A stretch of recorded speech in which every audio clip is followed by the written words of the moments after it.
सुप्रभात बच्चों, मैं पंकज कुमार ओझा, हिंदी शिक्षक, modern English school Bihar Sharif से। आज मैं 8वीं वर्ग के आप सभी विद्यार्थियों को आपके सहायक पाठ्य पुस्तक भारत की खोज से पाठ 3 पढ़ा रहा हूँ। और आज के वीडियो में हम लोग बौद्ध धर्म के उपदेश, शिक्षा और चंद्रगुप्त और अशोक के बारे में अध्ययन करेंगे। पूर्व के वीडियो में भी मैंने बहुत सारी बातें आप बच्चों को इस पाठ से संबंधित बताया था। आज उसी की कड़ी को आगे बढ़ाते हैं और आप बच्चों को अभी पढ़ाते हैं। आइए अब चलिए पाठ की ओर और हम लोग इसे पढ़ते हैं। पाठ 3 में ही है, बुद्ध की शिक्षा है, चंद्रगुप्त और अशोक के बारे में पढ़ना है। बुद्ध की शिक्षा अहिंसा पर आधारित। भगवान बुद्ध जब भी किसी को शिक्षा देते तो उनमें अहिंसा जरूर सिखाते थे। हमें किसी के साथ हिंसा नहीं करना है, हमें किसी को मारना नहीं है, हमें किसी को दुख और तकलीफ नहीं देना है। उनकी शिक्षा अहिंसा पर आधारित थी, यानी सबों के साथ मिलजुल कर रहना है, अच्छा से रहना है, ढंग से रहना है और प्रेम से रहना है ना। बुद्ध शिष्यों से बोले, धर्म का प्रचार करो। बुद्ध के जितने भी शिष्य थे और जिन्होंने भी बौद्ध धर्म को ग्रहण किया था, वे सभी से बोले, इस धर्म का आप लोग पूर्व से पश्चिम, उत्तर से दक्षिण तक आप लोग फैलाएं और सभी को इस धर्म के बारे में बताएं कि यह धर्म जो है अच्छा धर्म है और इस धर्म के महत्व के बारे में सभी को बताएं। बौद्ध धर्म सभी जातियों के लिए। बौद्ध धर्म में ये खास तौर से स्पष्ट किया गया कि यह धर्म कोई जाति विशेष के लिए नहीं है। इस धर्म को सभी जातियों के लोग अपना सकते हैं। जिनको इच्छा है स्वभाव से वे इस धर्म को अपना सकते हैं, कोई रोक टोक नहीं है ना। बुद्ध ने यह भी बताया, क्रोध के दया से और घृणा को प्रेम से जीतो।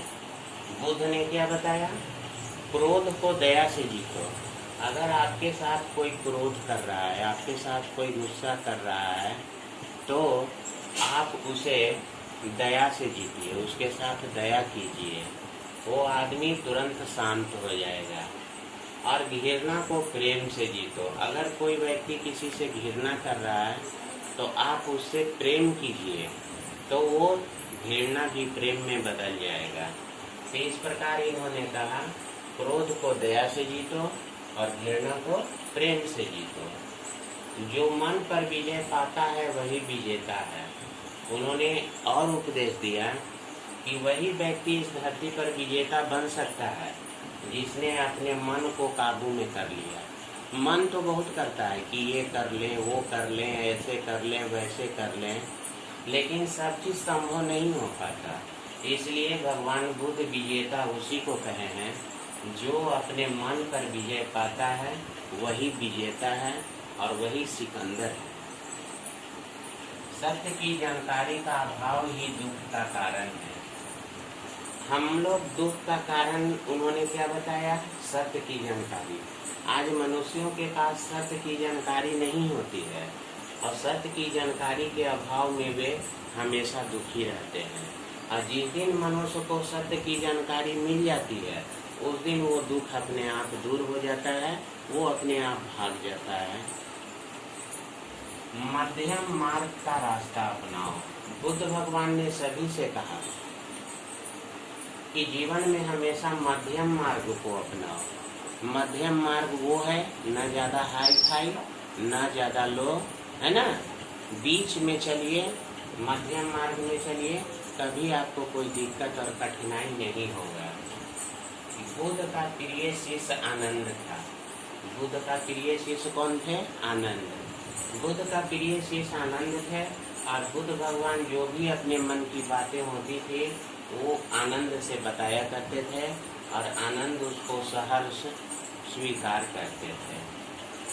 चंद्रगुप्त और चाणक्य को नंद साम्राज्य ने निकाला। चंद्रगुप्त को और चाणक्य को राजा नंद ने अपने साम्राज्य से बेइज्जती करके निकाल दिया था और उन्हें बहुत अपमानित किया था।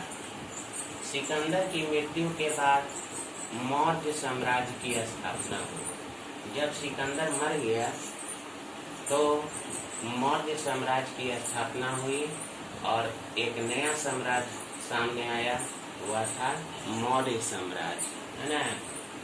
चाणक्य साहसी और षड्यंत्री व्यक्ति थे और मौर्य साम्राज्य का सबसे बड़ा हथियार मिला चाणक्य। चाणक्य जो थे बहुत साहसी थे और बहुत षड्यंत्रकारी व्यक्ति थे। ये अपने षड्यंत्र को इस तरह से रचते थे कि दुश्मन को तुरंत हरा देते थे, दुश्मन उनके सामने फेल हो जाता था। सम्राट अशोक कलिंग को जीतना चाहते थे। सम्राट अशोक जो थे वो कलिंग पर हमला किए थे, है ना, चढ़ाई किए थे और वो कलिंग को जीतना चाहते थे और कलिंग को जीतने में बहुत समय लगा इन्हें, फिर भी वो कलिंग को जीत गए और बढ़िया से जीत गए। कलिंग युद्ध के बाद सम्राट अशोक बहुत दुखी हुए। जब कलिंग युद्ध को वो जीत लिए तब वे जब बाहर निकले तब उन्हें पता चला कि यहाँ तो लाशों का ढेर लगा हुआ है, यहाँ तो सभी जगह मरे हुए व्यक्तियों की लाशें पड़ी हुई हैं। तो ऐसे व्यक्तियों को देखकर वे बहुत दुखी हुए, अंदर से उनका हृदय कांप गया और अंत में वो कलिंग युद्ध के बाद वे बौद्ध धर्म को स्वीकार कर लिए और बौद्ध धर्म को स्वीकार करके अहिंसा पर एकदम ध्यान देने लगे और सभी जगह बौद्ध धर्म का प्रचार किए, है ना।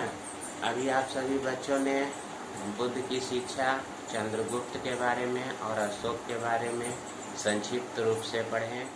इसे आप